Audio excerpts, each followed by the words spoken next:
Okay, welcome everyone to our webinar. This is the second of our 3 pilot webinars. I'm Mike Markovitz from Achieve Mission, one of the co-presenters today. And as you know, our topic today is succession management, how to energize leadership development. Just a little bit of housekeeping before we dig in. If you have your web camera on, please close it. Know that there will be some polling questions as we proceed through this. Please participate in those polls. We want this to be as interactive as we can make it. And also you'll see a chat box where you can submit questions. So post questions for us. We'll be monitoring that chat box. We'll answer questions throughout the presentation and also save time at the end. So again, glad you're all here, and I'm also really glad today to be joined by Rich Berlin from Harlem RBI and DREAM. I've had the honor of working with Rich and with Harlem RBI and DREAM for the last years. Rich, you want to? Yeah, good to see everyone, or not be seen by everyone. I'm Rich Berlin. I'm the longtime executive director of community-based organization in East Harlem, New York, called Harlem RBI, and our partner charter school, DREAM. When we got involved with Achieve Mission, I think we were much more modest in scale organization, probably less than 40 full-time staff. Today, it's inching up on 200 FTEs and another couple hundred part-time employees and quite a few volunteers. So talent is always on our mind, and looking forward to sharing some of that story today, and in particular highlighting the ways that Achieve Mission has been great fuel to our work. Great, thanks, Rich. And again, we've had a good partnership for the last 5 years, and thank you for doing this with us today. And so there's a framework that we use at Achieve Mission to talk about human capital management. One piece of that framework is succession management, which is obviously what we're going to be focused on today. I just want to mention now that the next webinar is going to be on diversity, equity, and inclusion. So that's why we circled that on this slide as well. But even though it's the topic solely of that next webinar, I would say that we integrate DE&I into everything we do. So even in today's discussion about succession management, you'll see a DE&I lens as we talk. You should also know that today's webinar is being recorded, so we can share it with you later to the extent you want to listen to it again, or others, you want to share it with others. We'll also make the PowerPoint available, and this will all be on the Achieve Mission website, as well as some articles about succession management.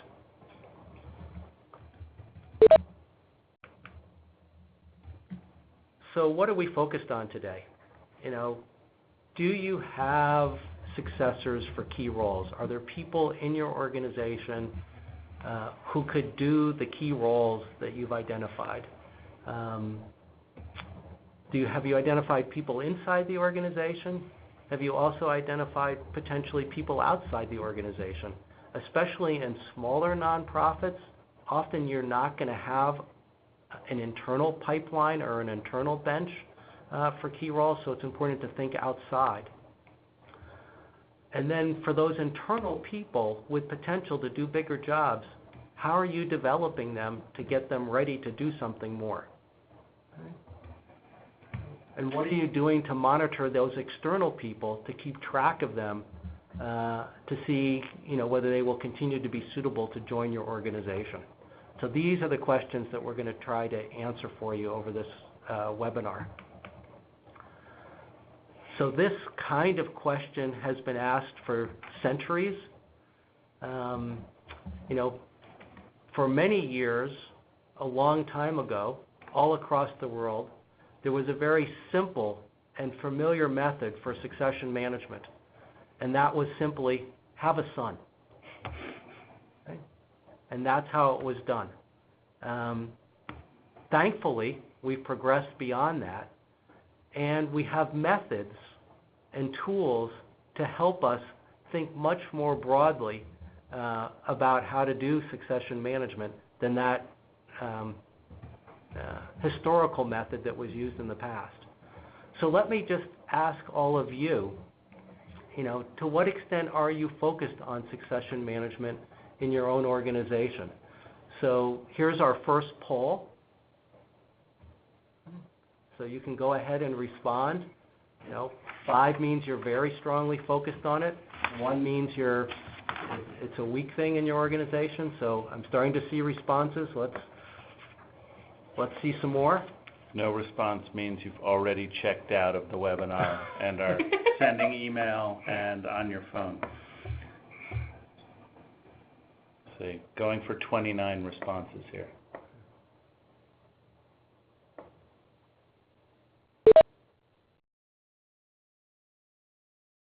Okay, interesting. So what I see so far, and maybe there's more people yet to respond, but it's more in the middle or even on the weak side. So I guess there's a good reason why you've chosen to come to this webinar, because you need to learn, you want to learn more about how to do this. So great. And this is not that unusual in terms of what we've seen in terms of practices within the nonprofit world. Many nonprofits, actually organizations in the for-profit world as well. Something just happened. Oh, I'm losing it. Oh, here's our poll results. Okay, great. So that's, as I was saying, this is where we came out in terms of the poll. Okay. So again, many organizations struggle in this area.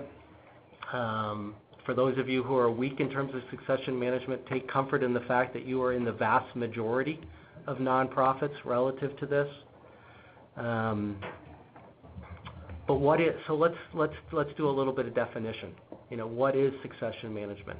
It's a set of processes for identifying, selecting, and managing talent.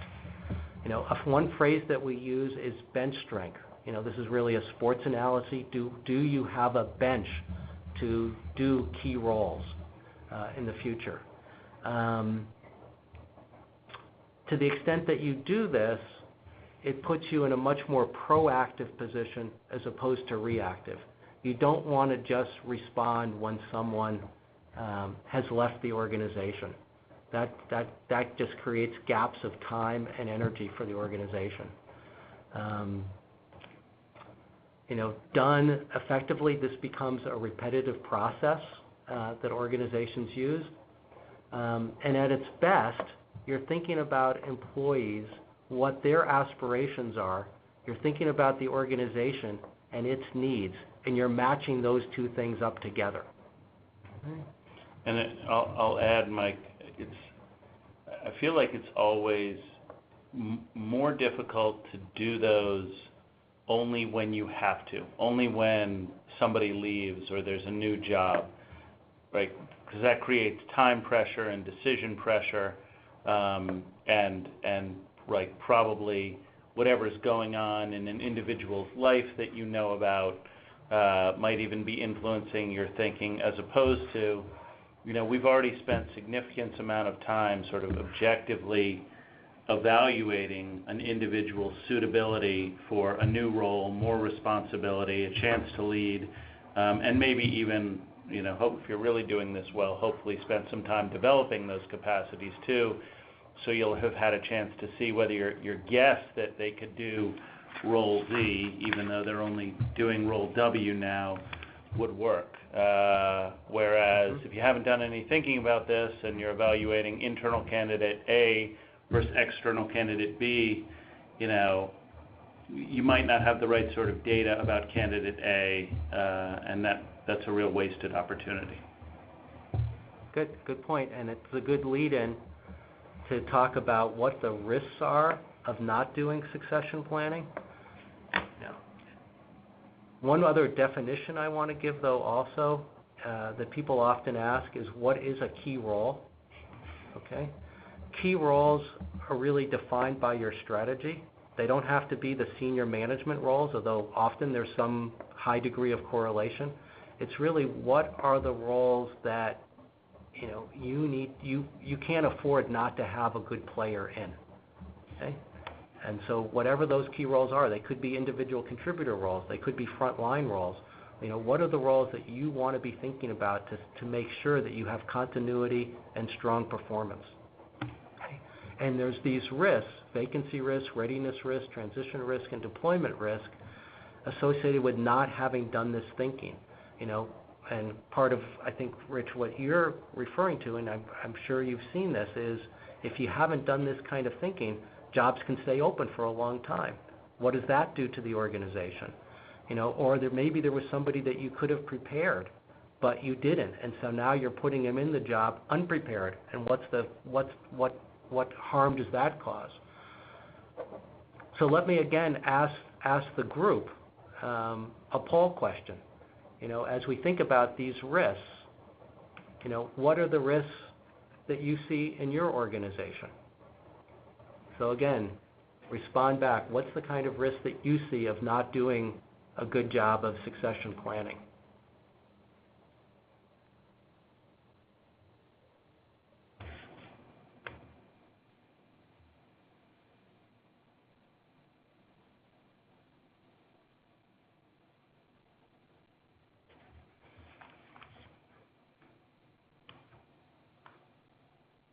Yeah. So it's across the board. But clearly the biggest one is the vacancy risk, having that job open for a significant period of time, and change or leadership not getting done. That's significant. Okay. But so are all the others, it seems. So great. So the thing about succession planning is it really mitigates these risks. Okay. It helps us to not have vacancies, and to have people ready to do key roles. So a couple points about succession management, and then Rich, I'll be transitioning back to you in a minute. One is, some people think of this as something that HR is responsible for, or the talent organization. And I think it's really important to say that it needs to be owned and driven from the top of the organization, obviously supported by the HR talent organization. I think you've been a good model of this, Rich, here at Harlem RBI and Dream, and I'm sure you'll be able to tell stories about that. You want to include all the key roles. Again, we talked about that earlier. You can go deep in the organization with this. In some organizations, they just do this at the top of the organization. That's good. But if there's key roles throughout the organization, you can go even deeper to identify who are people at the individual contributor level who have potential to do bigger roles, and who are potential successors to first-line supervisors or managers. Okay? So you can go as deep with this as you want, which is really important. You want to turn this into development. Okay, so once you've identified people who could be successors, who have potential, how are we going to develop them to get ready? One of the observations that I've had working with not many organizations is most of development is focused on helping people to get better in their current job. What are their shortcomings in their current job? How do you get better? Part of what this practice drives is also helping people, especially those people with more potential, to prepare to do a bigger job in the future. Okay. This can be very simple. This doesn't have to be complex, and it's important to do it on a repetitive basis, and then to measure the outcomes of it. So Rich, I know you've used these tools, you've done talent reviews, you've done succession management at Harlem RBI and Dream.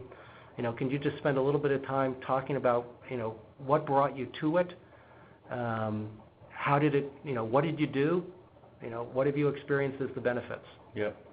And I'll maybe start a little bit into it, and then I'll go backward as to sort of the founding of this idea or the implementation of this idea in the organization. And that is, first of all, like the importance of it belonging to everyone in the organization. That this really can't be treated as an initiative or some kind of pilot program. It's not like the doctor comes and gives you a shot. Like people have to learn all aspects and commit to all aspects of human capital management or talent development work for this to really take hold in your organization. And I lead with that because where we started in this, we sort of thought about it a little bit backward, and that was we had just completed a strategic plan. At that time, I think our organization was probably a $7 or $8 million P&L with, I don't know, maybe 50 full-time employees, but with a very clear trajectory and plan to move to somewhere between 200 and 250 over the next 5 to 7 years.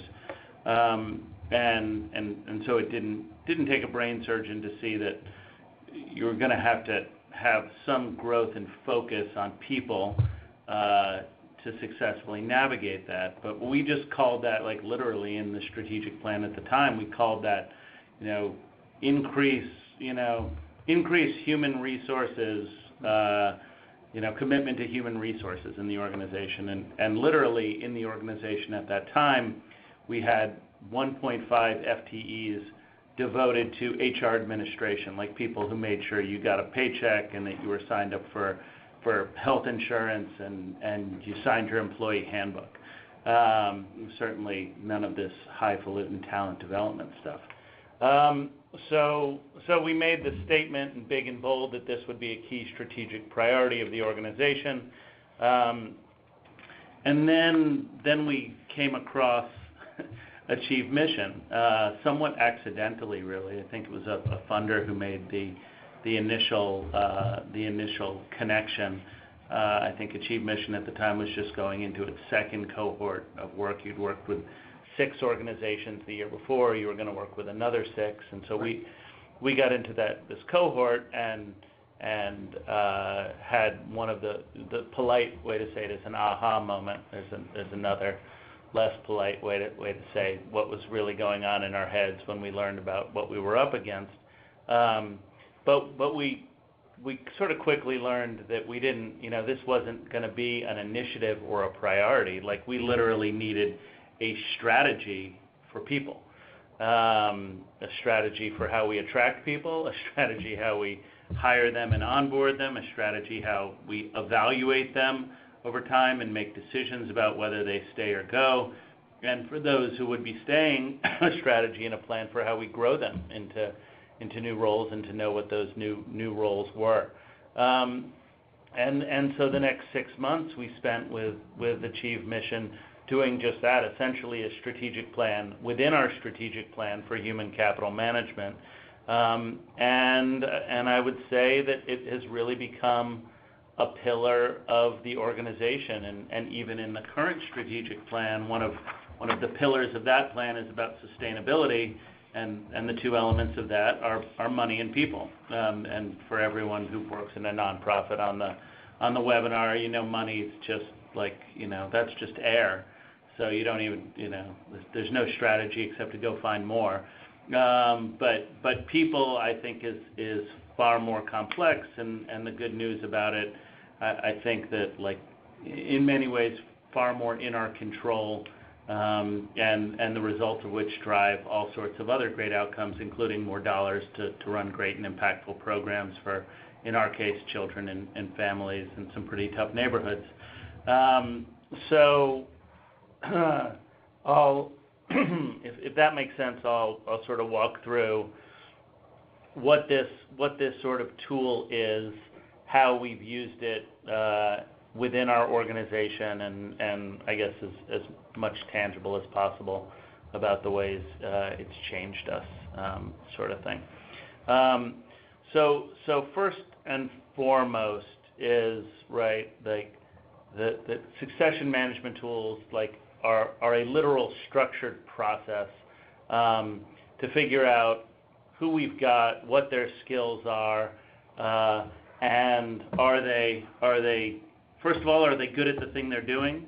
And if they're not good at the thing they're doing, is it because they're in the wrong role, or is it because they need more skills? And if they are good at what they're doing, is it possible that they could be good at other things? And how do we plan for those other things? And I think in particular, right, probably in every environment, but more so in nonprofits than anywhere I've seen, where like they're more social workers who are CEOs and EDs of nonprofits than anything else, because they were amazing social workers who were willing to work 20 hours a week and do 4 jobs. And you know, whether or not that made any of us the perfect person to be running an organization, you might be open to question. And boy, if we'd had some tools like this to think about, you know, we might have made a different set of decisions, which could have been good for everybody. So accordingly, what are the actions we have to take around thinking about people in this way to make sure we make the right decisions for their career path and for what the organization is going to become? So first and foremost in that is the use of a 9-box. A 9-box is a fairly common HCM tool, or at least common in the for-profit world, getting increasingly common in the nonprofit world, thanks to organizations like Achieve Mission, which, of all the things I've done in 20 years of leadership and thinking about people, is still the most simple and powerful tool that's ever been put at my disposal. And very basically, it is a box with 9 squares inside of it.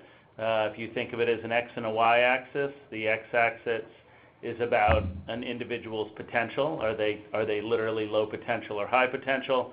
And the Y axis is how do they perform in their existing role? Are they low performers and high performers? The goal of any organization would be to have the majority of your people in those top 3 boxes, which you see as green up on your screen. The other priority would be to have as few people in those bottom 3, or especially that yellow box, as you can. But sort of the box they're in is a little bit beside the point. The much more important thing is now that you've identified, or your team has identified, where all the players on your team are relative to their role and relative to the future organization, what are you going to do about it, and what are you going to do with that information? So if they're low performing, you either get them out of the organization or to a better place, either more skills or different role. And if they're high performing, how do you keep putting them into increase and high potential? How do you get them into increasingly key strategic leadership roles in your organization? And by the way, like, you know, in an organization like ours, like, you know, part of our portfolio of programs is a school. So we really like having people in the top left corner too, which are really good at what they do and kind of low potential, meaning we don't see them as leaders, or maybe even better, they don't see themselves as leaders, but they're the best 3rd grade teacher you've ever seen, and that's what they want to do with their life. Like, that's a pretty invaluable thing to have. So value isn't always being like this rock star who can take you to the moon, because one of the things about those people is, you know, while you like lots of them, you know, they start competing and want, and the more of them you have, that's its own management challenge too. So different people in different places, like, you know, sometimes it's just to have people who are really solid at their job, and just something to think about. Yeah. Rich, can you explain more, like, who completes this, Yeah. and how does that get done? So when we first started doing it, it was just our management team, and our management team did it for the people that reported to them, and sometimes we'd guess at the folks lower to them. But the goal was, over time, that we would that this would be an activity that every manager in the organization would do, and in fact is now. And so anyone who manages anyone in Harlem, RBI, and Dream does this activity with their staff at least twice a year. On management team, we try and do it 4 times a year. We typically do it 3 times a year, almost never less than that. And when you start doing it, it's like any activity. It's hard and kind of clunky, and people talk about things too subjectively and don't quite use the right language. But when you get good at it and you repeat constantly, it doesn't have to be 8 hours of your management team's time. Like your management team could do their whole team in 2 or 3 hours, because you're talking about the same people over and over, and really what you're focused on are low performers, low potential, and what are you doing to move them up or out, and high performers, high potential, and what are you doing to get them to succeed in a next generation role in the organization. But sort of this is it's a relatively useless tool if sort of the discipline of using it regularly is not part of it. Then it kind of becomes like gossip in a certain sense, more than it does evaluative information and data that you are going to use to transform people's roles in the organization writ large. Just one observation I had working with you, Rich, and the management team at Harlem RBI, and I've seen this in other organizations as well, is the benefit of the team having conversations about people. So like I as a manager might have a point of view about one of my employees, and in the conversation with my colleagues, I find out there's other views that other people have, positive or negative, that really enlarges my understanding of what's going on. So, that part of this is almost a team building thing for that management team to get everybody on the same page about people. So 2 sides. One is sort of norming about perceptions of people, right? And we all have relationships with direct reports where we think they're fabulous and other people think they're not so fabulous, or vice versa, and multiple points of view, multiple data points on the single fixed entity, and even understanding why an individual might act differently in some places than others is particularly useful.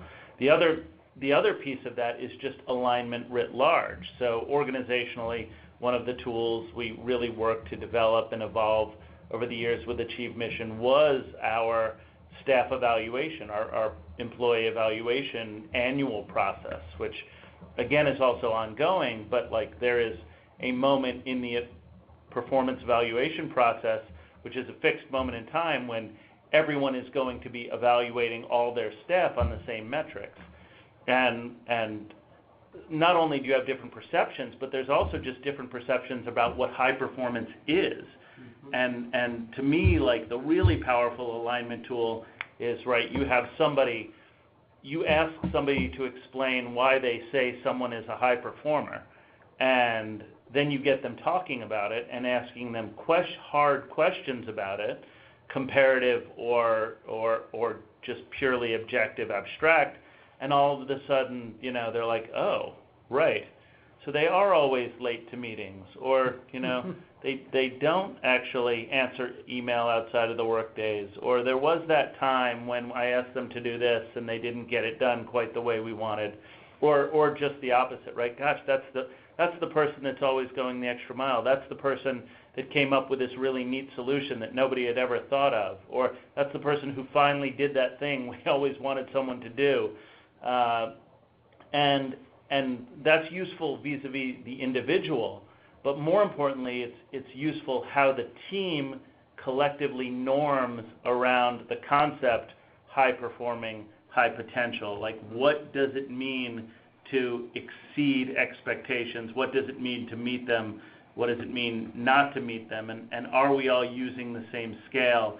Being in a room together talking about this, as opposed to filling out bubbles and adding a couple sentences in an annual employee performance review, is a very different experience, and the one, I think, really informs the other. And while we'll never be perfect at that, we've gotten a lot better at other things because of our work with talent reviews in the 9-box. Great. Do you want to talk a little bit about successor charts too? Yep. So we already know that everybody, that like the worst thing that can happen to a nonprofit is like when a really critical person disappears. Everybody already voted, like 75% overwhelmingly voted that like the big fear were these gaping holes, because when you lose, right, in our line of work, when you lose a key person, you typically don't lose one job. You lose like 1.8, or, you know, depending on what version of your development you're in, you might lose 3. And so these are not to mention culture carriers and other things like this. So this being ahead of the game and avoiding those giant gaps is a big part of this, along with the other things. So, you know, there are 2 sides again to this successor chart, which you see up in front of you, and right, one is thinking about people inside your organization, and we've talked about that a little bit, sort of, you know, when the opening comes, do we already have people in mind who can step up into that? And just as important, do we already know that we better not put this person in this place, because we've seen what happens when they lead a team off-site, and it's never a good thing. You know, example of this for us is we, for the first time about 4 years ago, did our first ever geographic expansion. Prior to making that decision, we had identified someone internally, a program leader internally, who we said this person could be, you know, maybe an ED some way, but definitely like a site leader somewhere else. And at the time, they were running one single program. And that got them a little bit more attention from other members of the management team. That got them some targeted professional development. And as the new program came online, that got them the job, saved us the process of a formal search for that particular role, which would have been really time consuming. And in particular, like, we were particularly concerned about the culture carryover into this role. Like, it was the first time we had ever done something in a new place. And so the idea of giving that to someone who knew nothing about us organizationally, institutionally, just seemed scary and risky. And so, you know, once we had decided, all right, we have one of these people who can not only carry the culture, but also run something bigger than the thing they're running, that was powerful, and that saved a lot of time and led to a pretty successful launch over time. So just an example of how that can work for internal recruits. I'd say for me personally, and I think this a lot about sort of CEO thinking about succession, I tend to be fairly, I don't know if Mike would bless this or not. I tend to be fairly anti-process oriented when it comes to filling roles on the management team. I think a lot of what's critical about management team roles are certainly their experience and achievements and their hard skills, whether it's a head of development or a head of programs or a head of school or a head of talent. But I, at least for me, just as important is their fit with me personally. They're going to be my direct report. I'm going to give them a lot of access. I'm going to give them a lot of leverage in the organization, and they're going to get a lot of exposure outside the organization. So I want really tight alignment. How they're going to fit with me, how they're going to fit with the management team as it exists. Like, you know, great, you know, I've got Kobe Bryant, Shaquille O'Neal, but they hate each other. So maybe I'll get one championship out of it, but eventually one of them is going to get traded because they can't coexist together. And I don't want to build a team where people can't coexist. And then the third is like what I sort of see as their impact on organizational culture. Like, where do I want to move organizational culture and what role can they play in that? So I most of my management team hires I won't say they've been devoid of process. They've been devoid of the type of process that we go through for a traditional hire, post the job, search, interview. I sort of feel like I'm always interviewing. Like, whenever I meet leaders, I am always scouting and I'm always interviewing, and I put them on successor charts. and think about like, well, what are the, like this person, right, this person ran a school, but then they became a chief talent officer, and even though they don't have a lot of experience in that, gosh, they're amazing leaders. I've seen them grow other leaders. Just imagine if they moved into that role. Or this person's only had number 2 roles in development, but I see something in them and the way we work together that could make us a really formidable and powerful team. And I think it's a little harder to do that without formal structure. And so I do think this sort of successor charting, so thinking about their strengths, but thinking also about what are their gaps, what are concerns that rise, and how do we, objectively, and then also in the context, if you're a leader, in the context of your overall organization and team and where you are is pretty important. I don't know if I should answer anything else about successor charts or jump into the where we are. Yeah. Okay. So today, I got 4 minutes, right? Oh, I've got almost 5. That's good. So today we have sort of grown into a lot of what we imagined growing into when we first wrote that strategic plan and then connected with Achieve Mission. And I feel super confident that the way we have grown would not have been possible without the sort of the way we have done this work. And so first of all, it's of course thinking about this work as much more than human resources. Second, it's been about making this work everyone's work. Talent reviews aren't just the work of the management team or the CEO. They're the work of every manager. Succession planning is something that every leader in the organization should be doing. It's not just our recruiters. And I sort of view as like the 1.0 version of our talent work has been extraordinary. And so today we are about a 200 FTE, 200 part-time employee organization, and we're much better at attracting people because and hiring them and retaining them because we know more what we're looking for, both in people and in specific roles. We're much better at growing people into roles or identifying where they could be successful. And really, I think sort of the 2.0 for Harlem, RBI, and Dream is using all this data that we're harvesting, not just to identify who's doing well and who's not, and identify who's ready for something next, but also being better and better at giving our leaders the skills and tools they need. And right, we already know that there are barely any resources to do 1.0, and figuring out where we're going to get dollars to like be a true leadership, teaching, and learning organization is going to take some work. But I think we have a lot of it inside the organization already. We have people who are teachers and leaders by nature. That's what they do with children every day. How do we get them to do it with each other? And that'll be an interesting next journey. But we're only in a position to think about that and take on that challenge because of the 4 or 5 years of work we've done to date, building this foundation or this platform for thinking, for assessing people in critical, objective ways,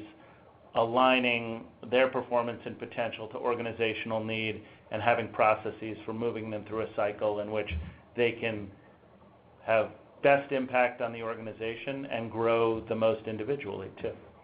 Great. It is great to hear the story. Again, I've lived it with you, but it's great to hear you tell it to an external audience. And I know how much you've really integrated all of this into kind of the fabric of how you run Harlem, RBI, and Dream. And kudos to you. Let me build on your last point, which is about how do you translate all of this into development.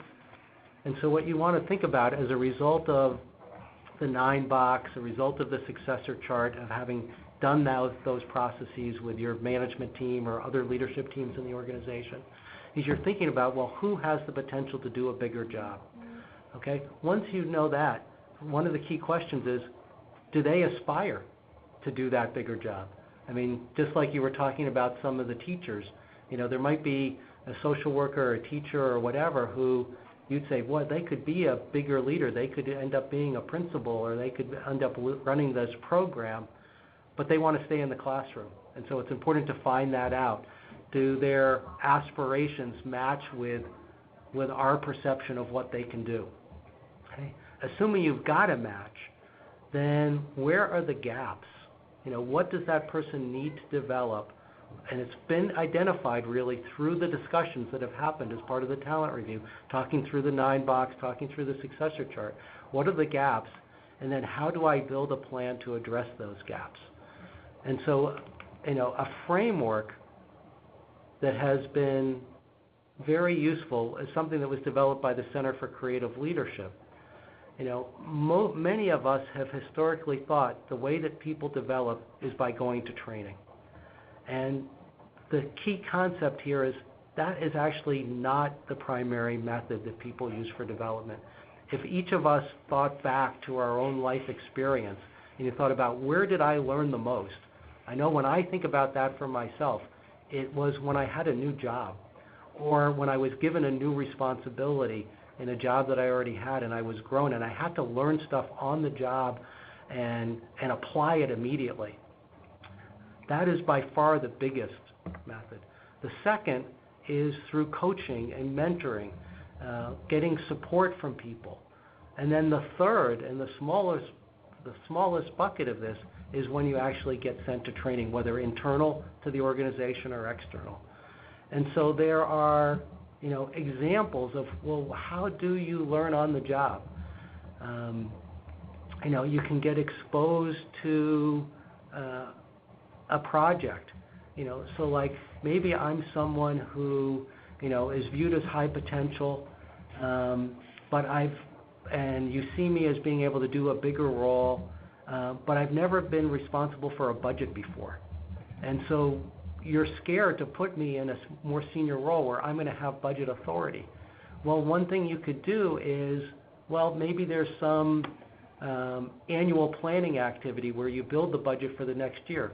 Let's put me on that team to do that, which maybe wouldn't necessarily happen given the job that I'm in, but as a way to expose me and grow me, you do that. Another example that happens a lot in organizations is, again, I'm somebody with more potential, but I've never managed people. Well, can we give me a summer intern? Can we give me project leadership responsibility where I'm directing a couple people in that project so that we can develop my people management skills on the job so that then as a leader, you have more confidence to actually, trust me to go do it. One of my favorites is when people take leaves of absence. I think we've had somewhere in the ballpark of 8 senior-ish leaders in the last 3 years go out on maternity leaves and 1 paternity leave. So we're not all of them intended, and I think all of them did return to their job, maybe all but 1. But in all instances, we took high potentials and we stuck them in that role. And right, there's some we knew in advance would need more support, some less. Some it was like just the opportunity we were looking for, but they're all like, whether it's somebody going on vacation for 2 weeks or somebody going on a leave for 3 months, a great place to really put someone in the game, and say, well, today, we know you're usually the left fielder batting 8th, but for the next 3 months you're shortstop batting 2nd, and we'll all keep a close eye, but there's sort of this sink or swim thing with maybe a little lower stakes than as if you were just hiring for the job. Yeah, that's great. Hey, just a reminder to everybody, we're getting close to where we're going to open it up for questions. Feel free to populate the question section of the chat.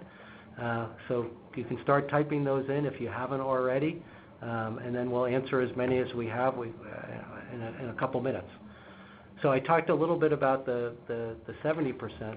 The 20% is more through coaching, mentoring, and again, there's lots of ways to do this. And again, if you all think of your own learning experiences, how you've been developed, often it's because somebody took an interest in you, spent a little extra time, gave you a chance to talk through a tough situation. We need to create those opportunities for people, and especially for those people who we think are higher potential. And so, Rich really said this as he was talking about Talent 2.0 at Harlem RBI and Dream. Succession planning is great, and it helps you identify who can do what in the organization, but then marrying it up with the development planning and then the development experiences and making sure to actually have those experiences happen for people is kind of what makes all this really come alive and make a difference in an organization. Rich, any additional thoughts from you before we move towards closing?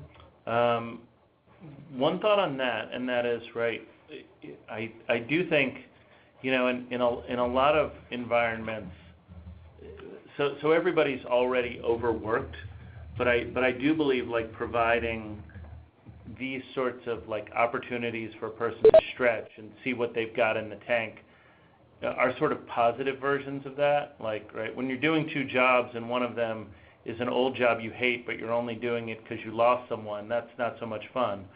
When you're doing a second job or another half job because your boss is away and you've got a chance to really shine, that's just a great opportunity. And I think how people respond to those is pretty telling in how you understand their potential for more than they're currently doing. And then the only other things I'll say about all of this is just to reiterate again that this only works if it becomes an organizational-wide discipline. That everybody's got to buy into it. Everybody's got to see themselves as part of the talent team. That successor charts and talent reviews have to be regular, baked-in processes. And if you do that, you'll start developing a language and alignment and a set of norms which can really drive culture and performance. If you do anything less than that, you're doing a lot less than that, I guess. It's almost not worth the work. Right. Good. So I see some questions are starting to come in, which is great. Just one or two other points, and then we'll start answering the questions. So everybody's heard this, what gets measured is what gets done. There are measures you can use to say, do I have outstanding talent in key roles? So Rich talked about a metric of how many times a year do we do talent reviews. Another metric could be, do we have successor charts for every key role? Another metric could be, how long does it take to fill vacancies, or what percentage of vacancies get filled by internal candidates?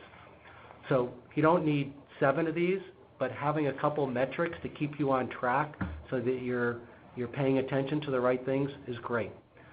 One thing that we didn't talk about so really directly, that I'll say something about, and then Rich, I'm curious if you have something to say too, is about the diversity, equity, inclusion lens as it applies to this.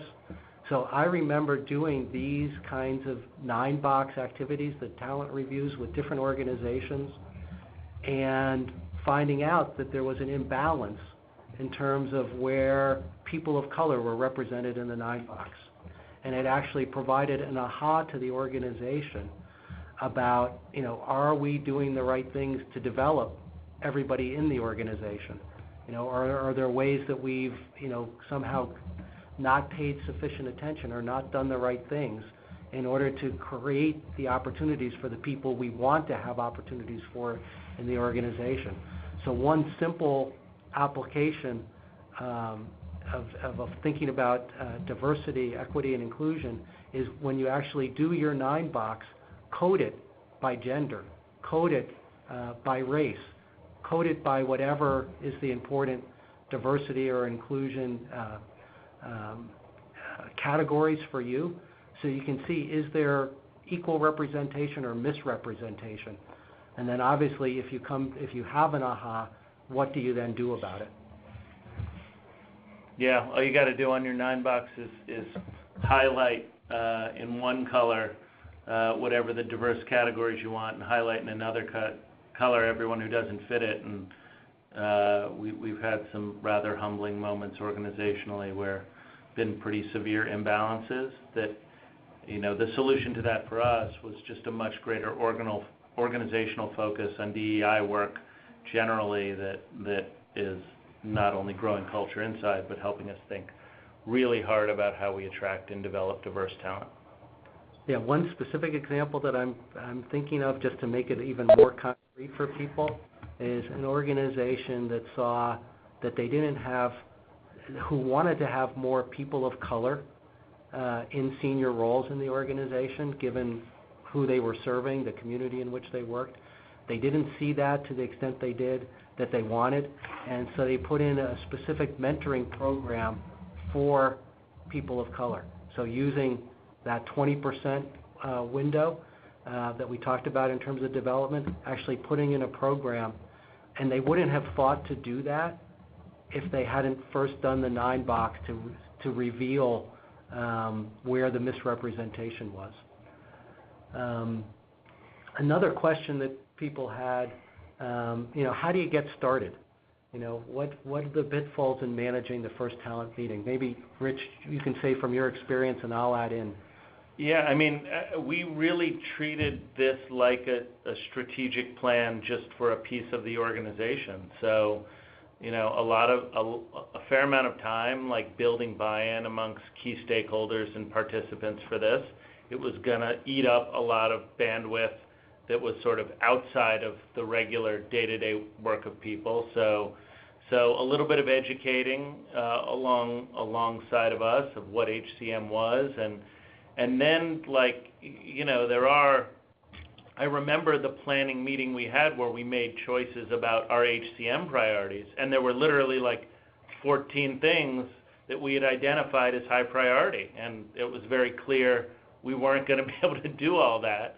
And I think the process by which our leadership team, and it really was, I think there were 10 or 11 people in the room making that decision, narrowed those 14 down to 5 and really made, everyone wanted to do 6 and made a disciplined decision that 6 would have to wait, was pretty critical. So figure out what your priorities are, both in terms of the practices and substantive work, and then commit to getting them done, and in the process educate the team about what the benefits of that will be. And I do if you got the right consultant, in our case we really did with Mike and Achieve Mission, they saved a lot of our win because they were able to express, as this presentation tries to, really what the change people will see, what's the ROI on this investment of time and energy and focus.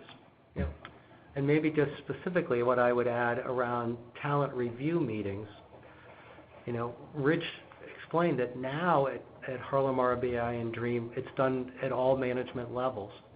One of the recommendations in terms of getting it started is start at the top of the organization. And so when we first did it, and Rich said this when he was telling the story 5 years ago when we started, we first just did this with him and his direct reports, talking about people in the organization. And it was to get the senior leaders comfortable with the process, get them comfortable with how to have conversations with people as a result of the process, establish those norms that Rich talked about what is high performance, what is high potential. And so starting at the top is a good way to get started, and keeping it there until you feel like your senior leaders, your management team at the top, have real comfort and familiarity with these tools before you take it further down in the organization. Another piece, even when you do that with the senior leaders, one of the, Rich, you probably remember this, it's like there's a real danger that some people have when they talk about people to say, well, I really like Sam, or I think Susie's great. And part of what we try to drive in those talent review meetings is bringing data to the discussion. And, again, some organizations are better at that than others. Some organizations get there faster. But something else that I would emphasize about how to make those talent review meetings go well is people actually prepare for them. So your head of development, who has 5 people, actually prepares, well, where do I put each of them on the 9-box? Why do I put them there? And they basically come into the room with talking points, as does the head of program, as does the head of finance, et cetera. And so that people come to the meetings prepared with data, and so you're having a data-based discussion, not a, just who do we like. That's it's like any other exercise, physical or otherwise. Repetition builds strength, but technique is important too. So, keep doing an exercise the wrong way and you'll actually have an injury, right? Allow people to do talent reviews wrong and you'll get really good at rating low performers high. You'll rate everybody on likability instead of performance. It's nice when people are nice. It's really nice when they are nice and they perform. And you gotta decide how unnice they can be for your own organization. Another related point for this that you've done at Harlem RBI and Dream is applied competencies into the process. Right. So we have a set of competencies which we use in our evaluation process. It's essentially language to norm culture and behavior and performance, and we put those competencies into the talent review conversation so those two things aren't disconnected. And for us, we were fortunate to have Mike in those early talent reviews. Eventually, we didn't need him in those talent reviews because we developed the muscle ourselves. Then we taught our managers. I think Mike came to some of the second-level conversations to make sure we were doing that well. Now we have managers who can lead this thing and teach other managers how to do it. And we have some managers who are better than our chiefs at doing this. And that's powerful to see. Great. Just a couple more questions that we can cover quickly. How do you find out if a person is interested in exploring a role outside their department? So I think you've had some of that. Yeah, so there are a couple things. One of the most important things in the potential conversation is you do have to know that a person wants to grow in whichever way they want to grow. And so that means you actually aren't allowed to put someone as high potential or in a role on a successor chart unless you know for a fact they'd be interested in that. So one of the things that talent reviews and succession charts lead to are really explicit conversations with supervisors and their direct reports around where they want to go, right? So that's kind of a neat thing, because we've certainly had instances where people are like, oh, they seem great, and they're like, no, they don't want to leave the classroom. Leave them alone. We've had that conversation. Or you put someone up there and you'd be like, oh, and when we open that new grade, that person will be the middle school head. Well, guess what? That person doesn't want to be the middle school head. Or that person wants to go half-time, or they're leaving the state, or whatever these things are. So whether that's a crossover of role or a change or growth, this